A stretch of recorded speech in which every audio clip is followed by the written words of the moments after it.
توحید حق کا وہ پاسدار اسلاف کبھی ایسے لوگ کبھی علماء کے سامنے بیٹھنے کے لیے تیار نہیں ہوتے. ان کو پتا ہے کہ ان کی جو فالٹ ہے نا وہ 2 منٹ میں پکڑے جائیں گے.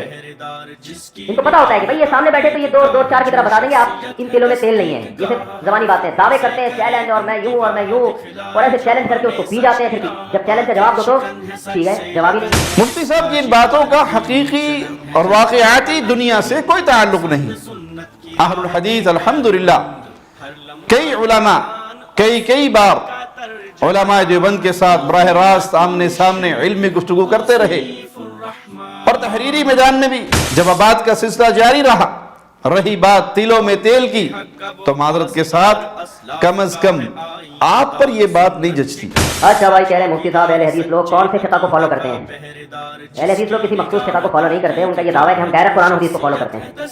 تو ہم کہتے ہیں جو مجتہدین نے ڈائریکٹ فالو کیا ہے تو جب انہوں نے فالو کر لیا اور انہوں نے تحقیق ہمارے سامنے رکھ دی تو آپ ڈائریکٹ جانے کے بجائے ان کی تحقیق پہ اعتماد کیوں نہیں کر لیتے؟ مفتی صاحب کی یہ بات تو بالکل صحیح ہے کہ اہل الحدیث کسی مخصوص فقہ کو فالو نہیں کرتے بلکہ قرآن اور حدیث کی پیروی کرتے ہیں. الحمدللہ کیونکہ قرآن و حدیث میں ہمیں اللہ اور اس کے رسول کی اطاعت کا حکم ملا ہے.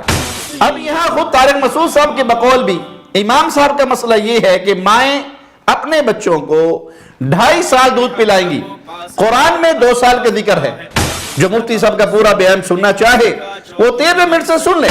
میں نے کہا امام حنیفہ کا چونکہ پورا قرآن آتا تھا نا اس لیے 2.5 سال والے بھی آتے آتی تھی ان کو 2 سال والی بھی آتی.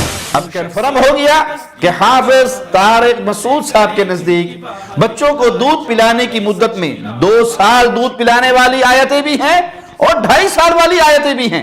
السلام علیکم ورحمۃ اللہ وبرکاتہ. ان الحمد للہ نحمده ونستعینه ونستغفره ونعوذ باللہ من شرور انفسنا ومن سیئات اعمالنا من يهده الله فلا مضل له ومن يضلل فلا هادي له. أشهد أن لا إله إلا الله وحده لا شريك له وأشهد أن محمدا عبده ورسوله. أما بعد. کچھ دوستوں نے مفتی طارق مسعود صاحب کا ایک بیان اس کا لنک ہمیں بھیجا جس کا عنوان تھا اہل حدیث کی حقیقت اور ہمیں کہا کہ آپ ان باتوں کا جواب دیں. لنک آن کرنے پر پتہ چلا کہ یہ بیان گزشتہ مہینے 17 اکتوبر 2023 کا ہے اور بیان مکمل سنا تو وہی باتیں جن کو یہ حضرت اکثر اپنے بیانات میں دہراتے چلے آ رہے ہیں. اور بعض علماء اہل الحدیث خاص طور پہ فضیلت الشیخ صدیق رضا حفظہ اللہ ان میں سے کچھ باتوں کا بڑی تفصیل سے اور الحمدللہ بھرپور دلائل کے ساتھ جوابات دے چکے ہیں. مفتی طارق مسعود صاحب کی طرف سے ان کا جواب نہیں آتا بلکہ وہ صرف اپنے اعتراضات دہراتے رہتے ہیں جبکہ وہ الحدیث کو الزام دیتے ہوئے فرماتے ہیں کبھی ایسے لوگ کبھی علماء کے سامنے بیٹھنے کے لیے تیار نہیں ہوتے. ان کو پتا ہے کہ ان کی جو فالٹ ہے نا وہ 2 منٹ میں پکڑے جائیں گے. ان کو پتا ہوتا ہے کہ بھائی یہ سامنے بیٹھے تو یہ 2 4 کی طرح بتا دیں گے. آپ ان دلوں میں تیل نہیں ہے. یہ صرف زبانی باتیں دعوے کرتے ہیں چیلنج اور میں یوں اور ایسے چیلنج کر کے اس کو پی جاتے ہیں. پھر جب چیلنج کا جواب دو تو پی گئے جواب ہی نہیں. مفتی صاحب کی ان باتوں کا حقیقی اور واقعاتی دنیا سے کوئی تعلق نہیں.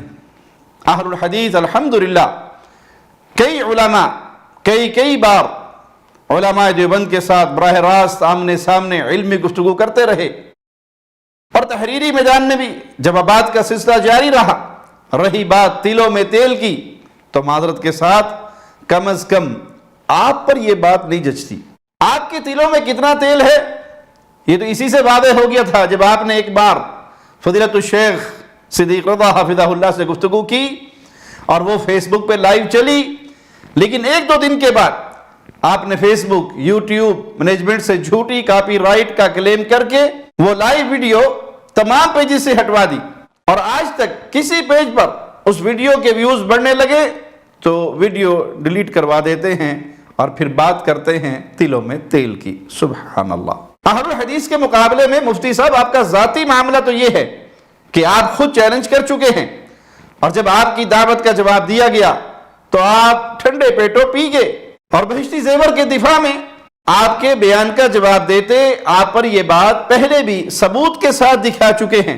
کیسے للکارا تھا آپ نے لیکن جب ہماری طرف سے جواب آیا تو آپ بالکل خاموش ہو گئے جیسے کچھ ہوا ہی نہیں تھا۔ 4 مسئلوں پر آپ کے بیان کا جواب دیا گیا، آپ چپ رہے۔ فضائل اعمال میں شرک نہیں کا دعویٰ کیا آپ نے، آپ کو جواب دیا گیا، آپ چپ رہے۔ 3 طلاق والی حدیث صحیح مسلم کے غلط ترجمے کا الزام دیا، آپ کو جواب دیا گیا، آپ خاموش رہے۔ ایک وتر والی حدیث کا غلط ترجمہ کرنے کا الزام دیا آپ نے، جواب دیا گیا، آپ خاموش رہے۔ وسیلے پر آپ نے اہل الحدیث کی طرف غلط بات منسوب کی، آپ کو جواب دیا گیا، آپ خاموش رہے۔ شیخ زبیر علی زئی رحمہ اللہ پر خیانت کا آپ نے الزام لگایا، آپ کو جواب دیا گیا، آپ خاموش رہے۔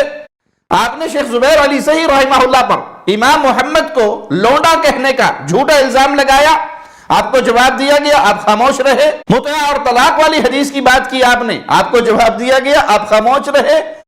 تقلید کی تعریف لکھ کر دینے پر آپ نے فضیلت الشیخ صدیق رضا حفظہ اللہ سے گفتگو کی حامی بھری اور لکھ کر دیا گیا، لیکن آپ چپ۔ بہشتی زیور کے دفاع میں آپ نے تیزی دکھائی، آپ کو ہم نے جواب دیا، آپ پھر خاموش۔